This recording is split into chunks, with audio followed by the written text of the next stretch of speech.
ناظرین کرام، اگلا پروگرام ہے راہ عمل۔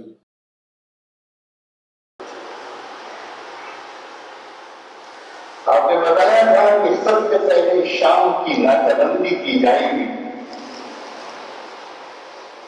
آپ نے بتایا تھا کہ عراق کی ناکہ بندی بھی کی جائے گی۔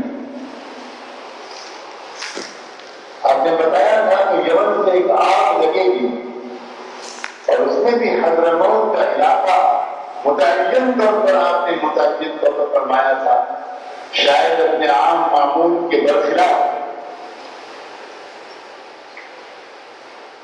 اور بہت سی باتیں ہیں حالات کے متعلق جو آپ سے کچھ عرصے پہلے اور حدیثوں کو سمجھنا ہم طالبوں کے لیے اتنا آسان نہیں ہوتا، کیونکہ مستقبل کے حالات کے بارے میں جو آگاہیاں رسول اللہ صلی اللہ علیہ وآلہ وسلم اللہ کے حکم اور اشارے کی وجہ سے اور اپنی خاتم النبیین ہونے کی حیثیت کی وجہ سے دیا کرتے تھے، ان کے بارے میں ان صحابہ کا بھی یہ بیان ہے کہ ہم اللہ کے رسول صلی اللہ علیہ وسلم کی زبان سے سنتے تھے کہ یہ ہوگا اور یہ ہوگا اور یہ ہوگا،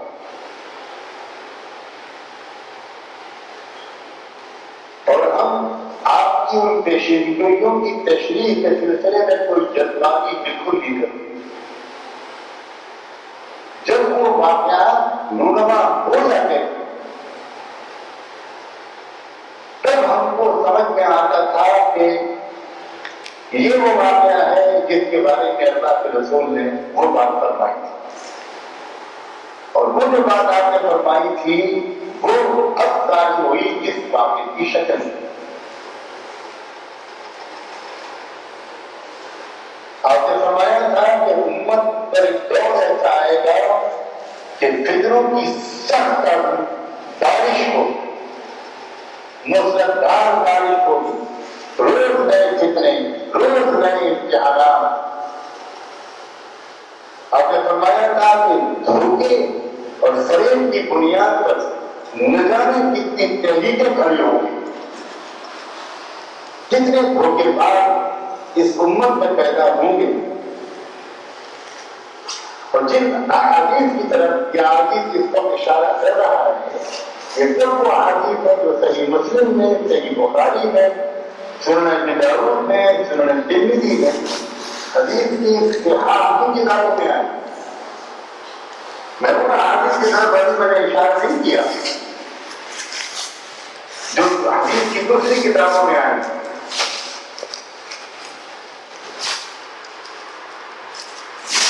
اب ایک ایمان والا جب وہ یہ دیکھتا ہے کہ میرے آقا رحمت عالم سیدنا محمد رسول اللہ صلی اللہ علیہ وسلم نے جو کچھ بتایا تھا وہی ہوتا چلا جا رہا ہے، تو اس کا یقین اس بات پر اور جانا پڑتا ہے کہ بلا شبہ آپ اللہ کے سچے رسول، آپ کی زبان مبارک سے نکلا ہوا ہے کہ جملہ بنکر کی لکیر،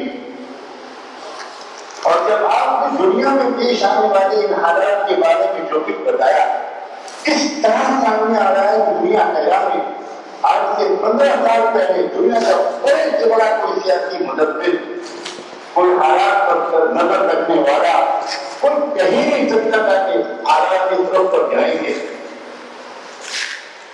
اور 1400 سال پہلے نبی امی صلی اللہ علیہ وسلم جو کچھ بتایا گئے وہ ہوتا چلا جا رہا ہے۔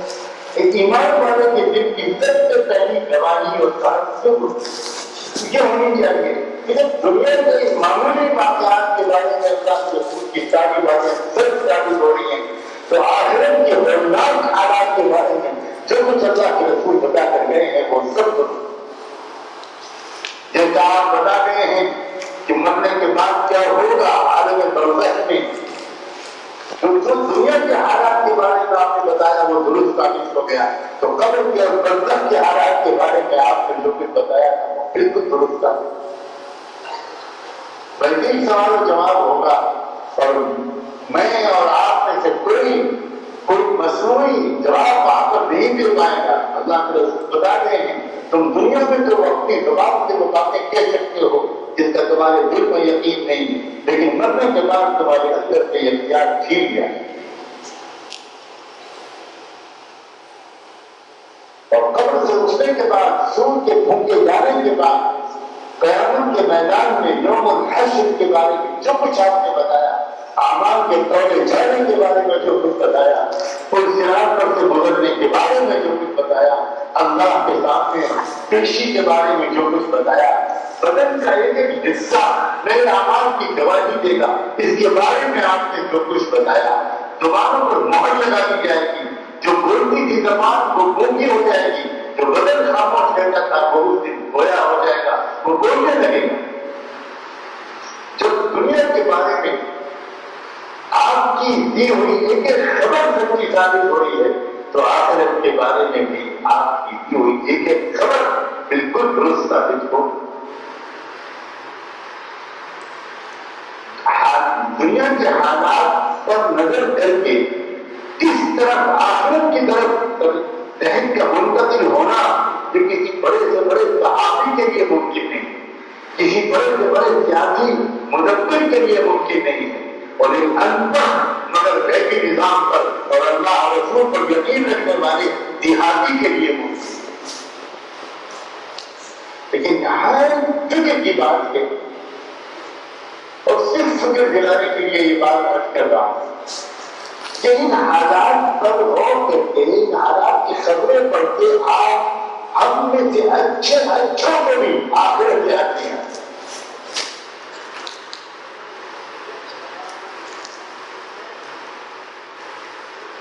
اتنا اثر ہے ہمارے اوپر خبروں کا، اخبارات کی زبان کا، اخبارات کی شاخ سرخیوں کا، کہ ایک غیر مسلم کا ذہن جن چیزوں کی طرف منتقل ہوتا ہے، ان خبروں کو پڑھ کر انہی چیزوں کی طرف ہمارا بھی ذہن منتقل ہوتا ہے.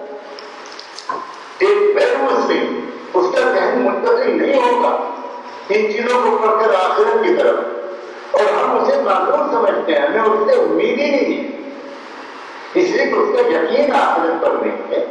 اس کا نصیب ابھی تک ایسا نہیں ہوا کہ اس کے دل میں اترتی وہ باتیں جو محمد رسول اللہ صلی اللہ علیہ وسلم نے اس کے لیے بھی کہی تھی، لیکن نہیں اس کو ابھی تک موقع ملا. لیکن ہم اور آپ دن رات کلمہ پڑھتے ہیں، نمازیں پڑھتے ہیں، اللہ کا شکر ہے بہت سے اعمال کی توفیق ہم کو نصیب ہے، لیکن قلب و نگاہ کو ایمان کے رنگ میں رنگنے کی جو کیفیت ہونی چاہیے. کسی انسان کا دل، کسی انسان کا دماغ، کسی انسان کی عقل، کسی انسان کا سوچنے کا طریقہ اور عادت جب رنگ جاتی ہے قرآن کے رنگ میں، رسول اللہ کے رنگ میں، تو واللہ کا حال یہ ہوتا ہے کہ وہ ان خبروں کو پڑھتا ہے اور آخرت کے لیے اس کے دل میں کبھی پیدا ہے. ذہن آخرت کی طرف منتقل ہونا چاہیے.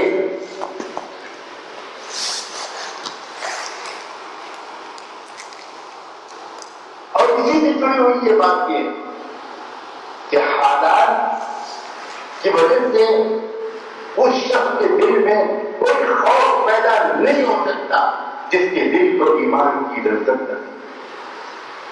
کوئی گھبراہٹ، کوئی ترقی، کوئی مایوسی، کوئی حیرانی اور پریشانی، کوئی ایسی کیفیت کہ جیسے لگتا ہے کہ یہ ہو کیا رہا ہے، کیا پوری دنیا سے اسلام کو بجایا جانے والا ہے، کیا پوری یہ باتیں جو ہم سے کہی جاتی ہیں، جو علماء کہتے ہیں وہ سچ ہے. دلوں میں یہ وسوسے آنے لگتے ہیں اور آنے لگے ہیں کہ کیا واقعی اللہ موجود ہے، کیا اللہ کے پاس وہ قدرت ہے جو علماء لوگ بیان کرتے ہیں. ان حالات کی وجہ سے کس قسم کے وسوسے، کس قسم کے شبہوں و شبہات ذہنوں میں آنا، یہ دوسری علامت اس بات کی ہے کہ ہمارا ایمان بہت کمزور ہے.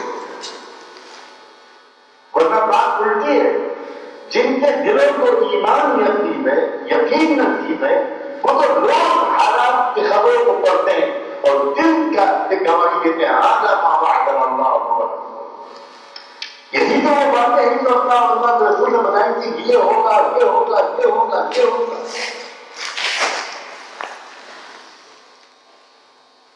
ایمان اور بڑھتا ہے, اطمینان اور بڑھتا ہے, یقین اور بڑھتا ہے.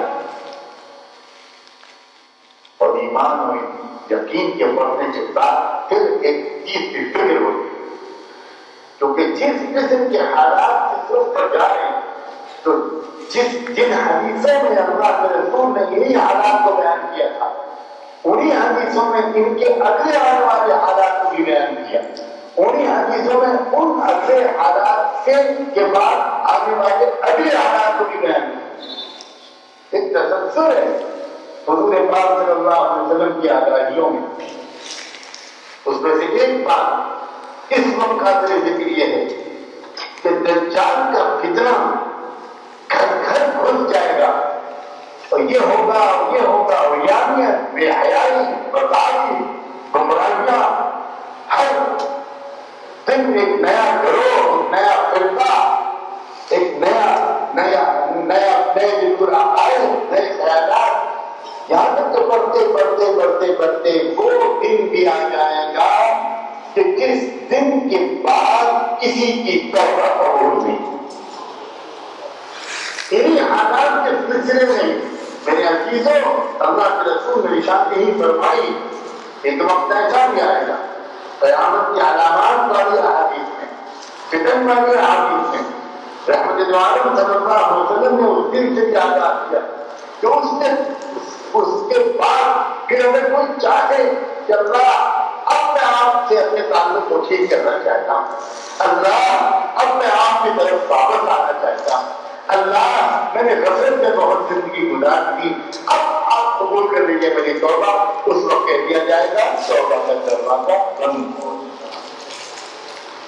قیامت کے آنے سے پہلے, سورج کے ڈھونکے جانے سے پہلے, سورج چاند زمین آسمان کو توڑے جانے سے پہلے ایک وقت اس زمین پر ایسا آنا ہے کہ اس وقت کسی کی توبہ قبول نہیں ہوگی. وہ کتنا لمبا وقفہ ہوگا, کتنا مختصر ہوگا, یہ تو وہ سوچے جس کو اپنے بارے میں اطمینان اور جس کو اپنے بارے میں اندیشہ ہو. جیسے ہی اس کے کان کی یہ بات پڑتی ہے, ایک وقت آئے گا کہ توبہ کا دروازہ بند ہو جائے گا, وہ سب کچھ بھول کر چھوڑ کر سب سے پہلے یہ فیصلہ کرتا ہے کہ کہیں وہ وقت کل نہ آ جائے, پرسوں نہ آ جائے. کوئی بھروسہ ہے کسی چیز کا. اتنی تیزی کے ساتھ واقعات ہو رہے ہیں. پہلے جو واقعات 20 سال کے اور 50 سال کے وقفے میں ہوتے تھے, اب وہ واقعات صبح اور شام کے وقفے میں ہوتے ہیں. تفاصل کے زمن احادیث میں الفاظ آئے ہیں کہ زمانہ بالکل مختصر ہو جائے گا, وقت جمٹ جائے گا, اور تیزی کے ساتھ واقعات وجود میں آئیں. تو حالات کا ایک رخ یہ بھی ہے, اور یہ رخ فرض عین ہے, یہ رخ سب کے لیے ضروری ہے. وہ کیا؟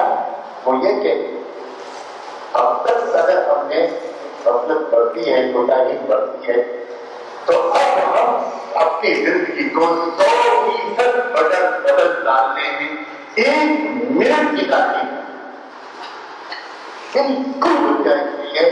موجودہ حالات کا یہ سب سے بڑا سبب ہے. کسے کہتے ہیں توبہ؟ توبہ کہتے ہیں زندگی کے رخ کو بدلتا. توبہ کہتے ہیں اپنی زندگی سے چن چن کر خرابیوں کو, گناہوں کو نکالنا, اللہ کی طرف ایک واپسی کا سفر شروع کر دینا. اسے توبہ ہے. کوئی انسان گناہوں سے معافی تو مانگتا رہے, رو کر مانگے, لیکن اپنی زندگی کو بدلنے کا فیصلہ نہ کرے اور اس کے تدبیروں کی شروعات نہ کرے, تو نہیں کہا جا سکتا کہ اس نے توبہ کی. ہمارا معافی تو مانگ رہے ہیں, لیکن شاید ہم میں سے بہت سے لوگ محض بے خبری کی وجہ سے توبہ نہیں کرتے. توبہ عمل سے ہوتی ہے, زبان سے نہیں ہوتی. زندگی کو بدلنا سنجیدگی سے زندگی کو بدلنا. کیا مطلب زندگی کو بدلنا؟ ہر شخص اپنا جائزہ لے میری زندگی میں کون کون سے گناہ چل رہے ہیں. عزیزوں ہر ایک کی زندگی میں 100-200 گناہ نہیں چل رہے جو چھوڑنا ہی ممکن نہ ہو. میں امید دلانے کے لیے عبادت کر رہا ہوں. اگر مان لی کوئی گناہ بڑے 100 ہیں تو ہر ایک کی زندگی میں جو چل رہے ہیں 3, 4, 5, 6 گناہ.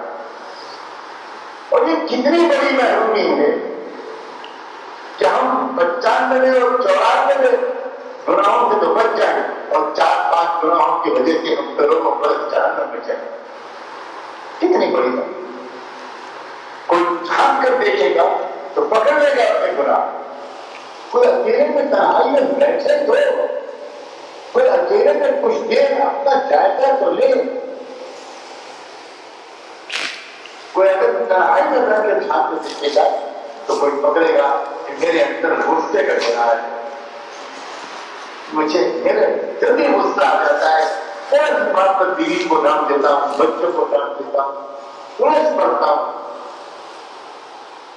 کوئی اگر جھانک کر دیکھے گا تو اپنے اندر بدنظری کا گناہ پکڑ لے گا. رحم کرنے فرمائے کیا جوان کیا بوڑھے اس دور میں تو بدنظری کے گناہ کے شاید ہی کوئی نہیں.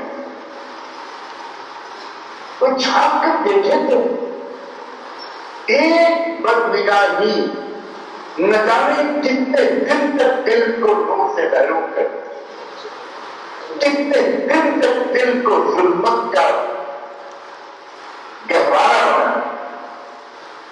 مزہ چلا جاتا ہے اعمال کا, رکوع سجدوں کا, نور دل سے نکل جاتا ہے. ہم نے اللہ والوں میں فرق کیا ہے؟ اللہ والے بھی نہیں کیا کرتے, اللہ بھی نہیں کیا کرتے, لیکن اللہ والے نیکیاں کرتے ہیں اور گناہ نہیں کرتے.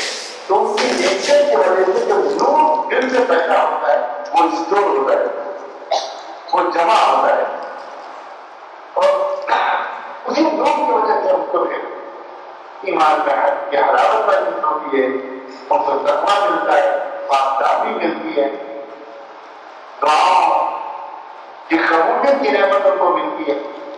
ہم بھی نیکیاں کرتے ہیں لیکن نیکیاں نہیں کرتے, گناہ نہیں کرتے, نیکیاں نہیں کرتے, گناہ نہیں کرتے. ادھر نیکیاں نہیں, ادھر گناہ کر کے سارا خون برباد کرتے. تو کوئی نورانیت دل میں پہلے نہیں ہو پاتی, زبان میں مٹھاس نہیں آتی, اخلاق میں نکھار نہیں آتا. طبیعتوں کے اندر وہ اعتدال, وہ ٹھنڈا پن, وہ ایک اللہ تعالیٰ کی یاد کی لذت نہیں آتی.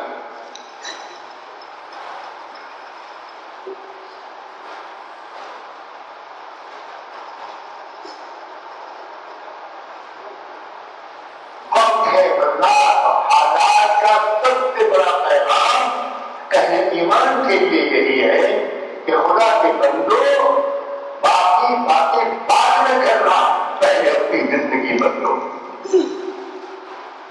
زندگی کے اندر سے گناہوں کو نکالو. ایک صحابی نے رحمت عالم صلی اللہ علیہ وسلم سے ایک بات پوچھی. صحابہ کے سوالات کی عجیب ہوتی.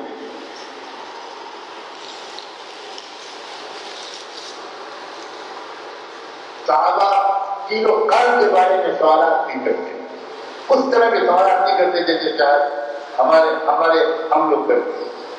ایک صحابی نے پوچھا, ایک تمنا اللہ کے رسول میرے دل میں ہے, میں چاہتا ہوں سب سے زیادہ عبادت گزار بننا, میں کون سا عمل کروں.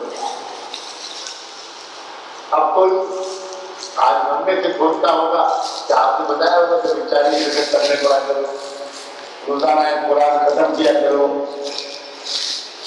اتنے نفلی روزے ہر مہینے میں رکھا کرو.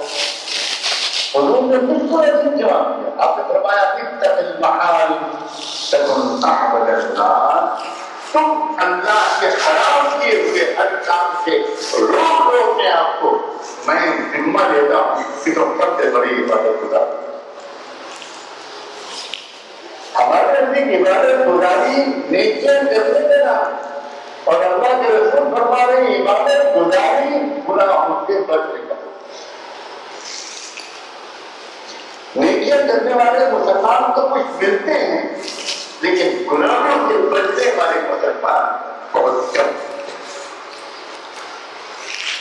حالات کا سب سے پہلا پیغام اور اصل پیغام یہ ہے کہ فکر کرو، بہت تیزی کے ساتھ آئندہ آنے والے حالات بڑی تیزی کے ساتھ بالکل اسی علاقے میں مستقل ہو رہا ہے جس علاقے کے اندر دجال بھی آئے گا، جس علاقے کے اندر عیسیٰ علیہ السلام بھی آئیں گے، جس علاقے کے اندر امام مہدی بھی آئے گے، جس علاقے کے اندر فیصلہ کن مقابلہ ہوگا اور یہ ہوگا وہ ہوگا، یہ سب کچھ اسی کی تیاری ہوگی۔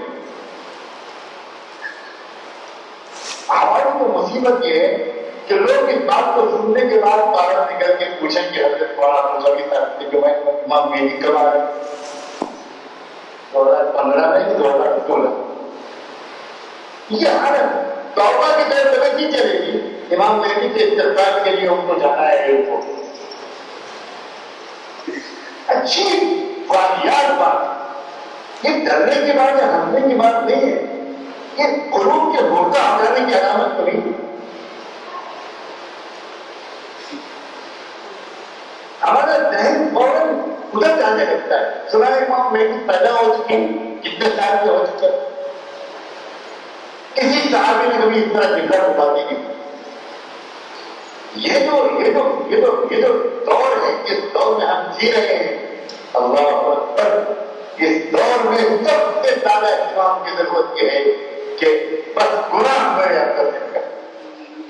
یاد رکھیں اللہ تعالیٰ آگے آنے والے دور میں اسلام اور کفر کی جو فیصلہ کن لڑائی ہونے والی ہے اس میں تقوی والوں کو چنے گا، تقوی والوں کے سوا کسی اور کو عیسیٰ علیہ السلام کے ساتھ شامل ہونے کی اجازت نہیں۔ فکر کرنے کی بات تو یہ ہو، فکر کرنے کی بات یہ ہے کہ گناہ میری زندگی سے نکلے، میری بیوی کی زندگی سے نکلے، میری پیاری ساری بچیوں کی زندگی سے نکلے، میرے بچوں کی زندگی سے نکلے، کم سے کم میں اپنے ایک گھر کو تو بچا سکوں گی، اور ہر شخص اپنی ذات اور اپنے گھر کی فکر کر لے، آسانی کے ساتھ پورا معاشرہ بچ جائے۔ اللہ کے بندوں بہت درد اور فکر کے ساتھ اپنے بچوں سے، اپنی شریک حیات سے اس موضوع پر گفتگو کرو۔ یہ کیا بات ہے کہ تقوی کا تذکرہ مسجد میں بیٹھ کر علماء کریں، بس بیان کا موضوع ہے وہ۔ گھر کے اندر کون سا شوہر ہے آج جو اپنی بیوی کے ساتھ بیٹھ کر تقوی پر بات کرتا ہے؟ کون ہے جو اپنی بیوی کو یاد دلاتا ہے کہ تم بھی ذرا مجھے سنبھالو، میں بھی تم کو دیکھوں، ہم دونوں سے کوئی گناہ نہ، میری مدد کرو، میں تمہاری مدد کروں، ہم دونوں کی زندگی سے گناہ نکلنے چاہیے۔ کون ماں باپ ہے آج جو اپنے بچوں کو بٹھا کر یہ کہیں کہ بچوں بوڑھا ہو گیا ہوں، پھر بھی اوور ٹائم مزدوری کر کے تم کو اچھی تعلیم دلوا رہا ہوں، میری تمنا ہے کہ تم اچھے سے اچھے زندگی گزارو، جیسے مکان میں میرا بچپن گزرا اور جوانی گزری، اس سے اچھے مکان میں تمہارا بچپن اور جوانی گزرے، تم کو بہت اچھے کپڑے پہننے کو ملے، لیکن میری ایک اور تمنا ہے کہ رحمتیں تم کو صرف دنیا میں نہ ملے، میری تمنا یہ ہے کہ تم میرے جگر کے ٹکڑے ہو، تم جہنم سے بھی بچو، جنت میں جاؤ۔ بچے میرے پیارے بچے گناہ سے بچنا۔ کون ہے جو ماں اپنی بیٹی کو کلیجے سے لگائے، اس کے بالوں میں کنگھی کرے، پیار کرے اور اس طرح کہے کہ بیٹی ایک بات کا خیال رکھنا، گناہ نہیں ہونا چاہیے۔ کون نماز کے پابند لوگ، حج عمرہ کرنے والے لوگ بھی، وہ بھی اپنے بچوں کی اس طرح کی بات نہیں کرتے۔ 50 سال گزر جاتے ہیں اور گھر میں ماں باپ اپنے بچوں سے آخرت کی باتیں نہیں کرتے، جنت اور جہنم کے تذکرے نہیں کرتے۔ اس لیے لوگوں کو یہ لگتا ہے کہ یہ مصنوعی باتیں ہیں، مصنوعی باتیں تقریروں میں کی جاتی ہیں، اور جو زندہ رہن مسائل ہیں ان کے لیے ڈرائنگ روم میں گفتگو کی جاتی ہے، کھانے کی میز پر گفتگو کی جاتی ہے، کچن میں گفتگو کی جاتی ہے، اسپتالوں میں گفتگو کی جاتی ہے، سڑکوں پر اور دکانوں میں گفتگو کی جاتی ہے۔ جو مسائل اہم ہوتے ہیں ان کے لیے ہر وقت گفتگو کی جاتی ہے، اور جو مسائل اہم نہیں ہوتے ان کے لیے جمعے کے بیان کا انتظار کیا۔ یہ ذہن بن جاتا ہے نوجوانوں کا، یہ ذہن بن جاتا ہے بچیوں کا. اس نے کبھی نہیں دیکھا بخار آ گیا بیٹی کو اور تب تو ماں کو اس نے روتے ہوئے دیکھا، لیکن بیٹی ٹی وی دیکھ رہی ہے، اس نے کبھی اس کی وجہ سے اپنی ماں کو روتے ہوئے دیکھا. کیسے بچے کی بیٹی کیا آخرت کا مسئلہ کتنا سنگین ہے، مرنے کے بعد کیا ہوگا. اس لیے بس ایک گزارش اپنے آپ سے اور آپ سب سے بھی ہے کہ بھائی ایک سیکنڈ کی تاخیر کے بغیر اپنی زندگیوں کو بدل دو. ایک ایک گناہ زندگی سے نکال، خود دیکھیں کون کون سے گناہ ہیں، اس کے بعد کسی بھی اللہ والے سے جس کو اللہ تعالیٰ نے اس چیزوں کا ذرا ایک ذوق کیا ہے اس سے چپکے سے ڈاکٹر طرح کے پوچھیں میں اپنی ڈائری لکھ کے لایا ہوں کتنے گناہ تو میں نے پکڑے ہیں، ہو سکتا ہے اور بھی بہت ہو میرے اندر، ابھی تو میں اتنے پکڑ کے لایا ہوں. آپ بتائیں کہ میں ان گناہوں سے کیسے بچے، میرے دل سے حسد کا گناہ کیسے نکلے، غریبوں کو حقیر سمجھنے کا گناہ میرے آپ مزاج سے کیسے نکلے، لعنت اور تما میرے اندر سے کیسے نکلے. لمبے لمبے پلان بناتا ہوں دنیا کے، قبر کا کوئی پلان نہیں بناتا، آخرت کا کوئی پلان نہیں بناتا. کیا کروں میں اس غفلت سے کیسے چھٹکارا پاؤں، فجر کی نماز میں اٹھنا مشکل ہوتا ہے، میں کیسے اس سستی اور کاہلی سے چھٹکارا پاؤں. پوچھتے ہی نہیں مطلب دعا نہیں کرتا تبارک و تعالیٰ اپنے کرم سے ہم کو فوری طور پر سچے دل سے توبہ کرنے کی توفیق دے. اور توبہ کا مطلب کیا ہے؟ مطلب یہ کہ ایک ایک غلطی کو اپنے اندر سے نکالنا، اس کے لیے بے چینی کا پیدا ہو جانا، سفر کرنا، دوڑ بھاگ کرنا، اللہ والوں سے پوچھنا اور خوب رو رو کے دعا مانگنا کہ اللہ جو کر سکتا ہوں کر رہا ہوں اپنے اندر سے ان بیماریوں اور گناہوں کو نکالنے کے لیے. لیکن جب تک آپ نہیں نکالیں گے نکل نہیں پائیں گے. نظر کرم کر دیجیے اللہ اور میرے اندر سے گناہوں کو نکال دیجیے. اللہ ہم کو سچی توبہ عطا. مختصر سی بات